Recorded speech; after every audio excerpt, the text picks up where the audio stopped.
जय श्री राधे। आपका दिन मंगलमय हो। इससे पहले की कथा सुनने के लिए आप सभी का बहुत बहुत धन्यवाद। आज हम सुनने जा रहे हैं वैशाख मास की कथा, अध्याय 8, आगे का वृत्तांत। श्रुतजीत जी कहते हैं, राजन पंपा के तट पर कोई शंख नाम से प्रसिद्ध परम यशस्वी ब्राह्मण थे, जो बृहस्पति के सिंह राशि में स्थित होने पर कल्याणमयी गोदावरी नदी में स्नान करने के लिए मार्ग में परम पवित्र भीमरथी को पार करने के बाद दुर्गम जल शून्य एवं भयंकर निर्जन वन में धूप से विकल हो गए। वैशाख का महीना था और दोपहर का समय। वे किसी वृक्ष के नीचे जा बैठे। इसी समय कोई दुराचारी व्याध हाथ में धनुष धारण किए वहां आया। ब्राह्मण के दर्शन से उसकी बुद्धि पवित्र हो गई और वह इस प्रकार बोला, मैंने अत्यंत दुर्बुद्धि एवं पापी हूँ। मेरे ऊपर आपने बड़ी कृपा की है, क्योंकि साधु महात्मा स्वभाव से ही दयालु होते हैं। कहाँ मैं नीच कुल में उत्पन्न हुआ व्याध और कहाँ मेरी ऐसी पवित्र बुद्धि। मैं इस केवल आपका ही उत्तम अनुग्रह मानता हूँ। साधु बाबा, मैं आपका शिष्य हूँ, कृपा पात्र हूँ। साधु पुरुषों का समागम होने पर मनुष्य फिर कभी दुख नहीं प्राप्त होता है। अतः आप मुझे अपने पापनाशक वचनों द्वारा ऐसा उपदेश दीजिए जिससे संसार बंधन छूटने की इच्छा रखने वाले मनुष्य अनायास ही भवसागर से पार हो जाते हैं। साधु पुरुषों का चित्त सबके प्रति समान होता है। वे सब प्राणियों के प्रति दयालु होते हैं। उनकी दृष्टि में ना कोई नीच और ना कोई ऊंच, ना अपना ना पराया। मनुष्य संतप्त होकर जब जब गुरुजनों से उपाय पूछता है, तब तब वे उसे संसार बंधन से छुड़ाने वाले ज्ञान का उपदेश करते हैं। जैसे गंगा जी मनुष्यों के पाप का नाश करने वाली हैं, उसी प्रकार मूढ़ जनों का उद्धार करना साधु पुरुषों का स्वभाव ही माना गया है। व्याध के ये वचन सुनकर शंख ने कहा, व्याध, यदि तुम कल्याण चाहते हो तो वैशाख मास में भगवान विष्णु को प्रसन्न और संसार समुद्र से पार करने वाले जो दिव्य धर्म बताए गए हैं उनका पालन करो। मुनि श्रेष्ठ शंख प्यास से बहुत कष्ट पा रहे थे। दोपहर के समय उन्होंने सुंदर सरोवर में स्नान किया और युगल वस्त्र धारण करके मध्यकाल की उपासना की।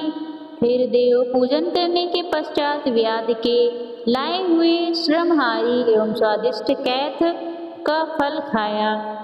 जब वे खा पीकर सुखपूर्वक विराजमान हुए, उस समय व्याध ने हाथ जोड़कर कहा, मुनि, किस कर्म से मेरा मैं व्याध कुल में जन्म हुआ और किससे ऐसी सद्बुद्धि तथा महात्मा की संगति प्राप्त हुई? प्रभु, यदि आप ठीक समझे तो मैंने जो कुछ भी पूछा है वह अन्य जानने योग्य बातें भी मुझसे कहिए। शंख बोले, पूर्व जन्म में तुम वेदों के पारंगत विद्वान ब्राह्मण थे। साकल्य नगर में तुम्हारा जन्म हुआ था। तुम्हारा गोत्र श्रीवत्स और नाम स्तंभ था।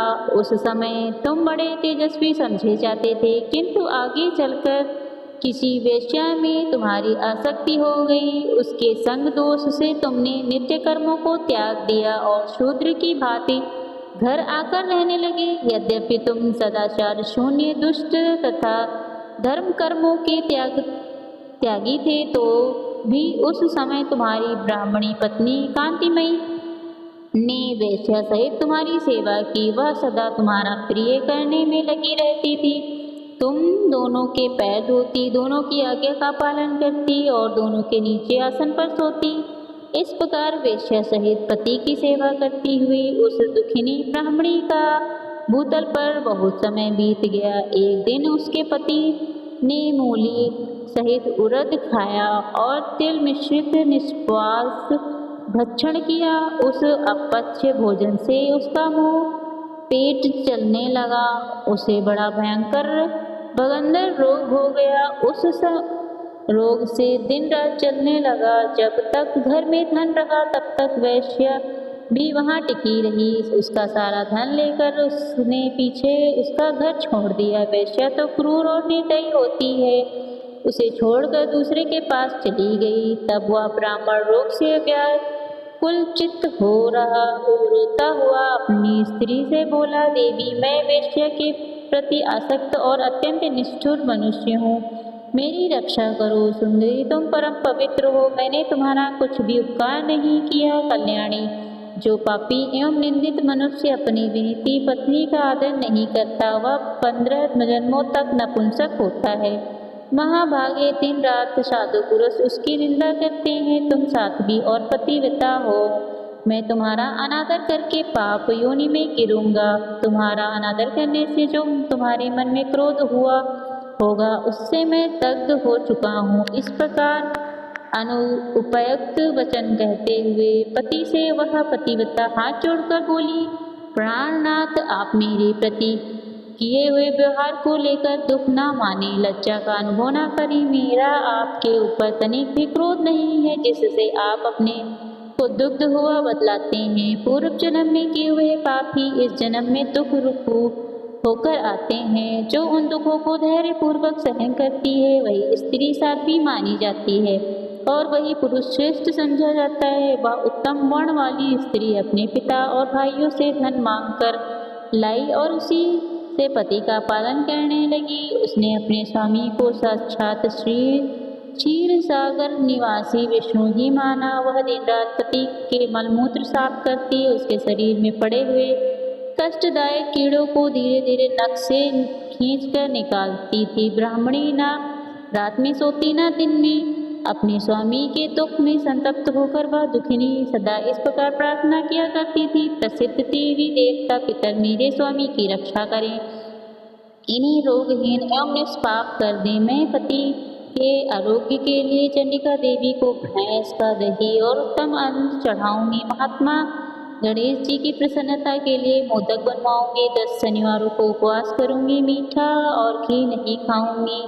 मेरे पति रोगहीन होकर 100 वर्ष जीवें। इस प्रकार वह देवी प्रतिदिन देवताओं से प्रार्थना करती। उन्हीं दिनों कोई देवल नामक महात्मा वहां आए। वैशाख मास में धूप से पीड़ित हो सायंकाल के समय उस ब्राह्मण के घर में उन्होंने पर्दा रखकर ब्राह्मण के चरण धोकर उस जल को मस्तक पर चढ़ाया और धूप से कष्ट पाए हुए महात्मा को जल पीने के लिए शरबत दिया। प्रातःकाल सूर्योदय पर मुनि जैसे आए वैसे चले गए। तदंतर थोड़े ही समय में उस ब्राह्मण को सर्दीपात हो गया।